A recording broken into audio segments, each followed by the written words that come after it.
take your interview. I'm so happy. Thank you very much. Well, that's excellent. So, good afternoon again. Let me first introduce Dr.Neil Ravenscroft. He is the full professor at Royal Agricultural University. He has his affiliations from University of Surrey, Suffolk University, University of Reading and University of Brighton. He is an expert scholar in the field of agriculture and we are really happy to have him here at IAU. Yes, Ines.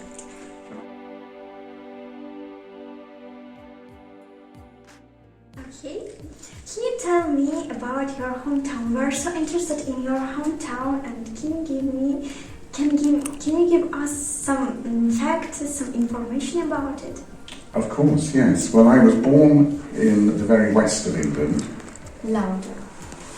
So I was born in the very west of England, which is very rural, and my family are dairy farmers, so they have dairy cows.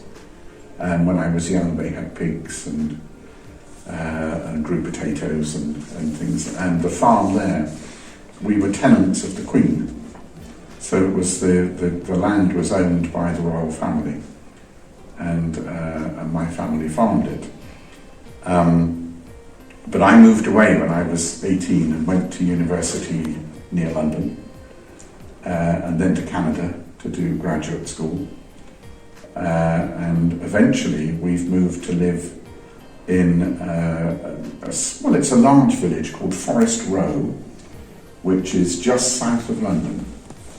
At night you can see the London lights, so it's quite close, but it's a village, and there we live in the middle of the village, and part of my life is farming. So we have the whole village owns a farm that's just outside the village. So a lot of us are involved in that. So, and we've lived there for a long time. My wife was a lawyer and then a teacher, and she was the rector of a big school in the village, and she's now a psychotherapist. So she has an office at home. So I have to be very quiet during the day. And we have two sons. And I was trying to work out, I think one of them is 31 and the other is 28. And the 31-year-old has 4 children, so we have 4 grandchildren. And the grandchildren spend some time with us, which is very nice. So the older son is a car mechanic, and the younger one works on film sets. So he goes all over wherever a film is being made. Then he's part of the team that operate the cameras. So yeah, we live there and we have animals. We have a very large, very naughty dog that we've been trying to train, which is hopeless. He's got no brain. And we have some cats, and then on the farm we have dairy cows and beef cows and sheep and pigs and chickens and vegetables.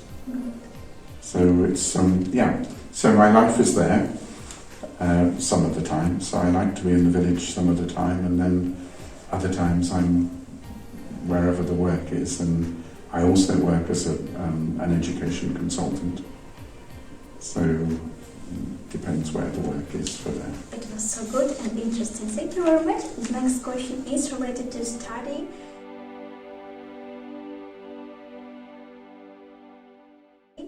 Can you just tell us your experiences about it? We are so interested in your sphere, and I'll also ask you your first topic of your dissertation. What was it, and what kind of resources have you used? Well, my first dissertation is, it's nearly 50 years ago now. Really? So I'm hard to remember. My first subject at university was that I wanted to be a land administrator, because if you have a small farm that you don't own, that you're a tenant, then it's very difficult to plan to be a farmer, and I always wanted to be a farmer.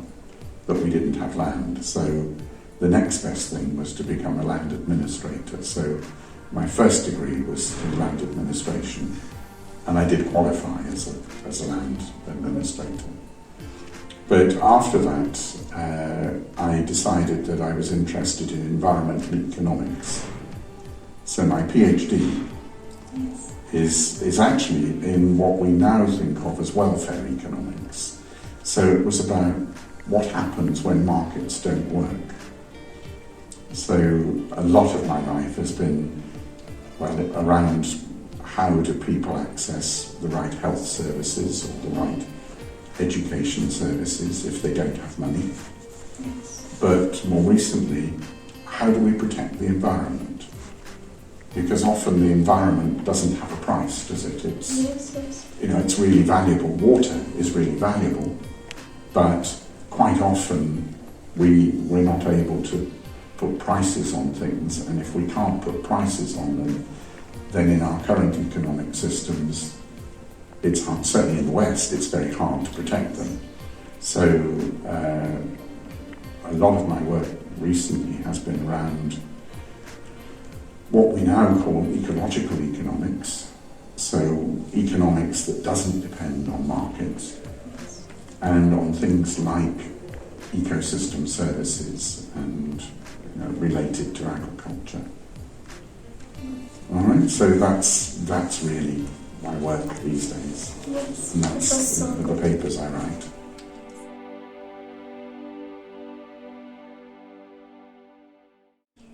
Can you share your work experiences? Where have you been working? Okay, well, I've worked in, this is the 5th university that I've worked in. So I started my career at Reading. It looks like Reading when you say it, but it's Reading. It's a town just west of London, which is a very good agricultural university, and I worked there for quite a long time. And then I moved to the University of Surrey, which is a little bit further south around London.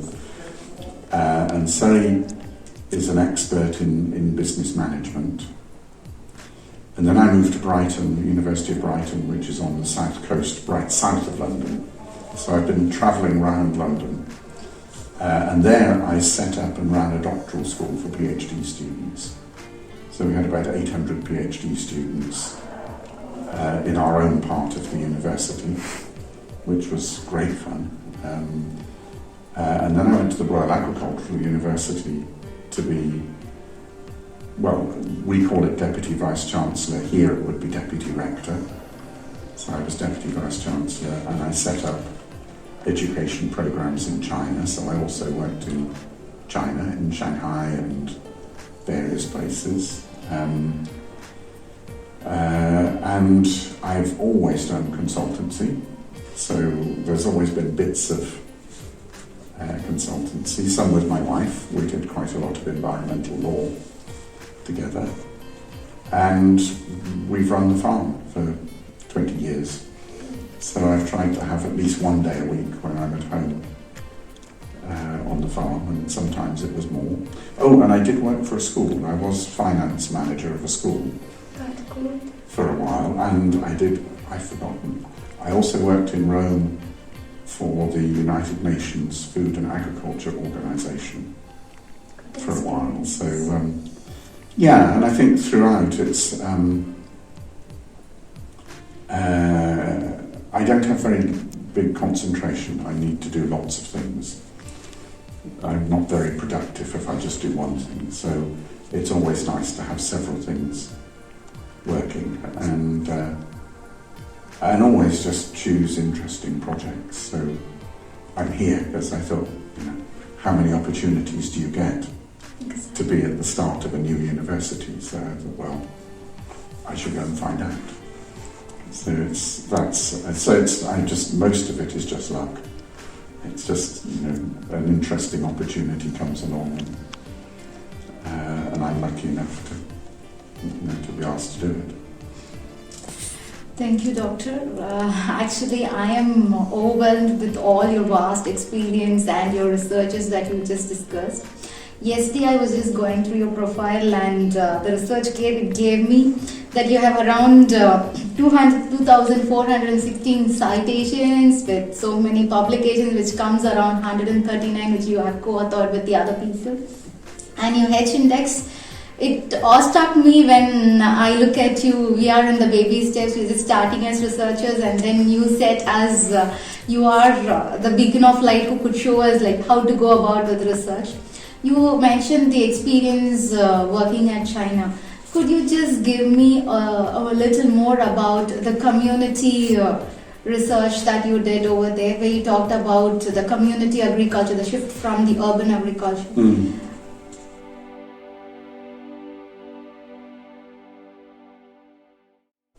Yes, the work that I do in China is mostly at Fudan University in a really nice group, a research group of natural resource economics. So it's some academics, some master students and some PhD students. So the work is, the research, the field work is done by the master and the PhD students. And we've worked now for over 10 years on looking at really the boundaries between the urban and the rural. Because in China there's very big differences. You know, the rural areas are treated in one way. They can be, a lot of chemicals can be used, and it's big industrial agriculture, and a lot of that food takes a long time to find its way into the food chain. Whereas what's happening really vibrant in China is small communities working much more on organic, small-scale agriculture, mainly vegetables, that they sell from the farm to local people, and or they have somebody who organises for the vegetables to be delivered. So it's a really interesting movement in a country which still doesn't really have community. You know, China it's emerging from its very strict communist past, you know, where there was no separation between the people and the state. And there's beginning to be that sort of idea now. People are beginning to recognise that they can work with their neighbours and trust their neighbours. And agriculture is a really, really good way of promoting that, because you have to work together. So, you know, somebody produces vegetables, if they're not eaten, they're wasted. So I think what we found is that agriculture is such a nice way of actually helping communities work together. It's the same in the UK, it's the same throughout Northern Europe, really. You know, if you work together in the fields with somebody and you produce vegetables, then they have a special meaning for you. It's very different to just going to a shop or a supermarket. So, you know, some of the work I've done in the UK has been about how you can educate people into aspects of life, whether it's cooking or living on their own. You can do it through food, and you can do it through food growing. You know, food growing is very equal. You know, we can all do it.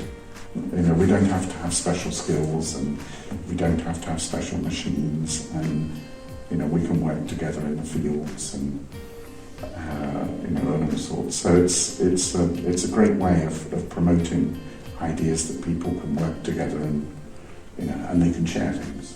And a lot of the research around farming has really been around that, because also you then get very high levels of utilisation. So, in global agriculture, 40% of all food is wasted, doesn't get to the consumer. If you look at community agriculture, if I take our farm at home, it's over 90%. And that's because people are involved, and I think, and it's very short supply chains, and everything is eaten fresh. So, and the same is beginning to happen in China. People are beginning to see that actually having access to fresh vegetables is really good. And that you can assure that they are fresh if you're involved in growing them. So it's all part of the same thing about how do we promote equality and equity, how do we promote health for the environment and health for people. So, and a lot of my research is very close to this. It's essentially action research that tries to work at that level.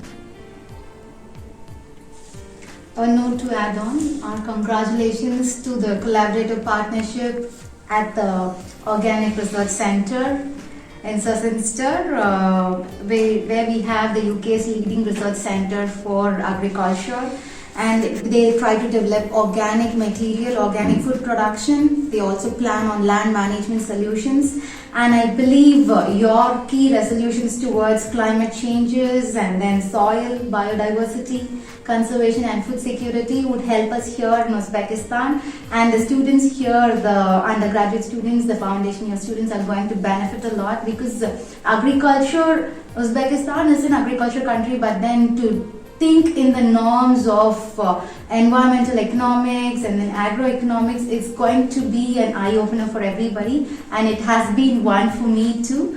And since you talk about agriculture from an individual scale to the group behavior where the collectivism is being involved, I really am appreciating that particular fact. And how would you suggest that we can bring about this individual agriculture to collectivistic agriculture here in Uzbekistan?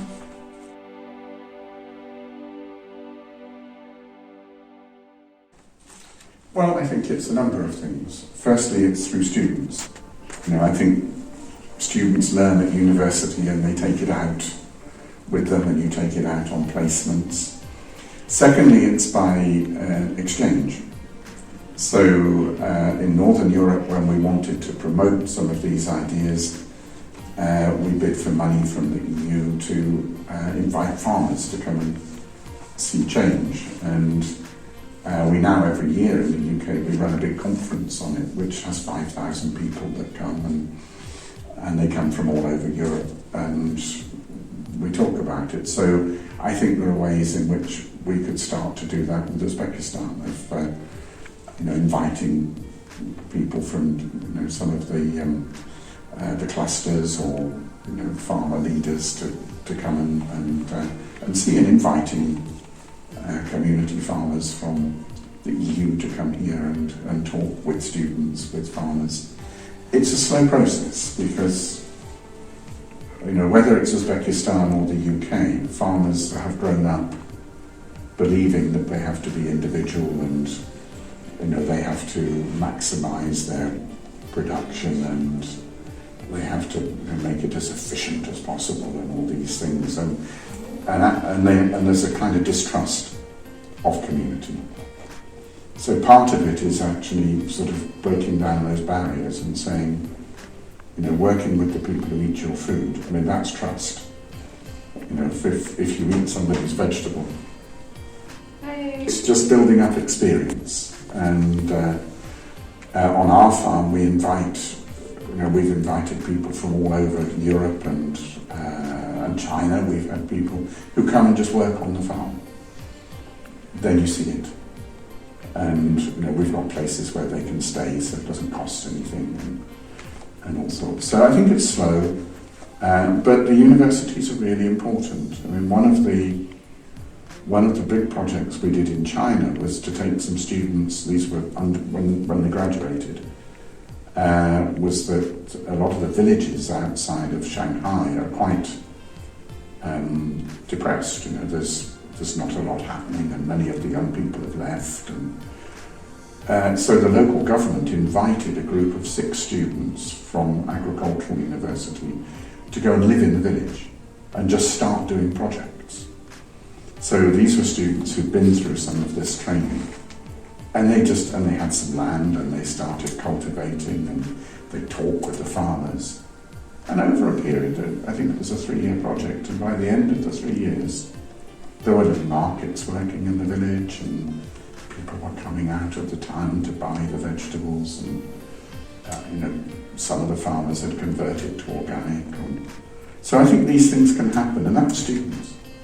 And that was just the local government saying, there's a house, we'll give you enough income to buy some food before you can produce your own. But just be there, there's no big, way of organising things. It's just be there and do it and talk to people and explain what you're doing and explain the benefits of it. And students are really good at that. And the students aren't a threat in that way. If it's another farmer there, then is he a good farmer, or it's a bit of a, they're coming to tell them what to do. Whereas I think when it's students, students can give enthusiasm and they've got knowledge, but they're not a threat. They're probably quite funny and they make lots of mistakes and all those. So then the local people help them. So I think I was really impressed with that project, and we're trying to repeat it a bit in France. France has a problem with a lot of rural depopulation, and again, one of the ways of trying to repopulate is to move agriculture away from wheat, monoculture wheat and export into vegetables that are sold locally. And again, students are great for doing this. So I think it starts here. It starts in these communities, and then it works out. On a concluding note, Dr. Neil, I do not want to take up your time because we have come with a lot of ideas and questions, but since it's lunch break, we do not want to disturb you again. The whole world is around sustainability. They are going towards smart cities and they focus on a lot of climatic changes issues. But then your research and your ideas about sustainability, climate changes, food production, and into agriculture is quite an innovative research, and it's also tagging us along into your research. And I feel that we are blessed and honored to have you here amongst us and for your interview again. Thank you for taking your time and sharing your experience with us. And we are hopeful we would come up with a lot of better results in future. Well, thank you. And thank you for the opportunity. Thank you. Thank you. Thanks very much.